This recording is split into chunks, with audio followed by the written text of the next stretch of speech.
বিশ্বের দ্বিতীয় বৃহত্তম অর্থনীতির দেশ চীন। তবে এবার ইরান যুদ্ধের প্রভাবে নির্ধারিত অর্থনৈতিক প্রবৃদ্ধির লক্ষ্যমাত্রা থেকে পিছিয়ে পড়েছে দেশটি। এপ্রিলের শুরু থেকে জুনের শেষ পর্যন্ত উল্লেখযোগ্যভাবে কমেছে অর্থনৈতিক প্রবৃদ্ধি।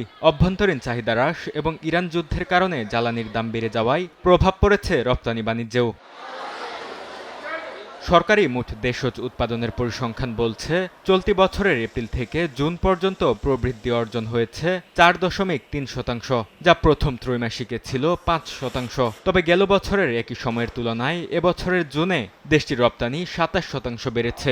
বিশেষ করে কৃত্রিম বুদ্ধিমত্তা ভিত্তিক ডেটা সেন্টারের চাহিদায় সেমিকন্ডাক্টর রপ্তানি উল্লেখযোগ্যভাবে বেড়েছে। পাশাপাশি বৈদ্যুতিক গাড়ির বৈশ্বিক চাহিদা বাড়ায় প্রথমবারের মতো এক মাসে চীনের গাড়ি রপ্তানি 10 লাখ ইউনিট ছাড়িয়েছে।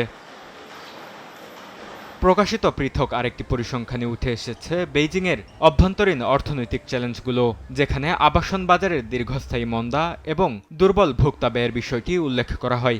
দেশটিতে নতুন আবাসনের দাম আরও কমেছে, তবে বেড়েছে খুচরা বিক্রি।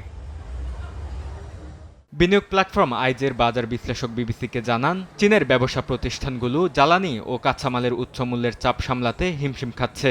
বাজারে চাহিদা এতটাই কমে গেছে যে উৎপাদন ব্যয়ের বাড়তি চাপ ক্রেতারা পুরোপুরি সামাল দিতে পারছেন না। বিশ্লেষকরা বলছেন, যুদ্ধ দীর্ঘায়িত হলে চীনের অর্থনীতি পরিচালনা আরও কঠিন হয়ে উঠতে পারে।